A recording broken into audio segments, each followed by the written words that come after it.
Il est clair que plus d'un Américain, et d'importance, nous considère comme un peuple turbulent auquel il faut tenir la bourse serrée. Cette position, qui est celle du fils de famille à qui on donne un conseil judiciaire, n'a jamais été mise au jour, parce qu'elle est humiliante. Et elle risque, si elle est connue et déclarée, de produire par réaction un effet opposé à celui qu'on en attend. Le citoyen se ruinera en avion, en canon, en état-major, afin de prouver qu'il ne dépend de personne. Seulement, le créancier connaît plus d'un tour, et nous ne sommes qu'au commencement. Si nous prenions le parti de rester armés jusqu'aux dents et de ne point payer, on verrait peut-être se développer un premier essai de blocus pacifique. C'est un des thèmes possibles de la prochaine histoire. On verrait alors un changement étonnant dans les idées et dans les passions de notre bourgeoisie industrielle et commerçante, car la puissance de l'argent irrite d'abord, mais bientôt écrase.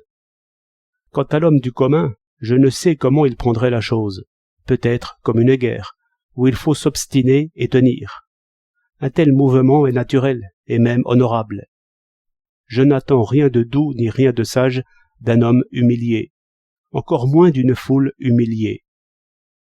L'intérêt prépare quelquefois les guerres, mais ce n'est point l'intérêt qui fait les guerres, c'est la colère.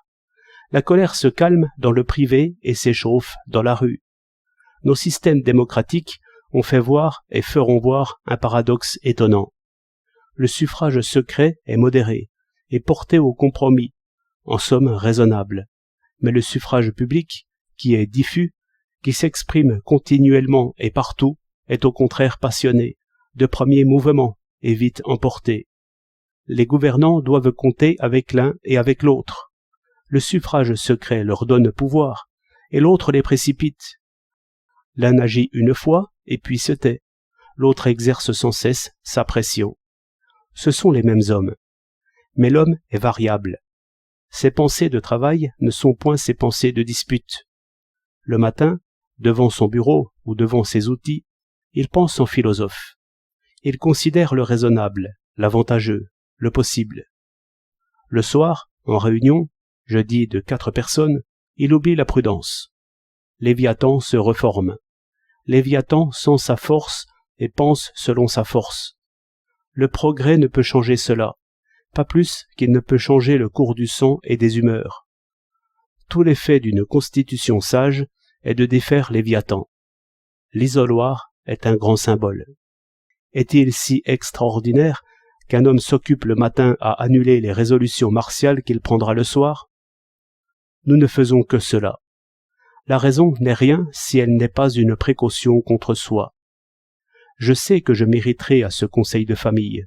Aussi, je donne mes instructions à l'homme de loi. Tel est le jeu de l'électeur à l'égard de lui-même.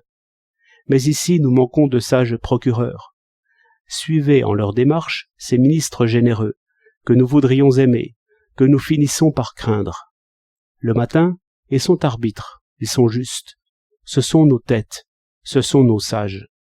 Le soir, ils se battent pour leur compte, ce sont des taureaux piqués. J'en reviens toujours à imaginer une chambre haute qui ne se réunirait jamais, dont les membres résideraient chacun dans leur province, jugeraient sur pièce et opineraient par plis cachetés. Plutôt nos avoués que nos avocats. Notre politique serait du matin, non du soir. Ces hommes feraient nos affaires et nous laisseraient l'indignation. Nous aurions 24 heures pour les maudire et 4 ans pour les juger.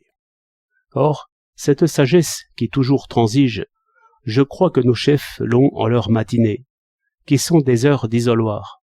Mais Léviathan les reprend à 5 heures du soir.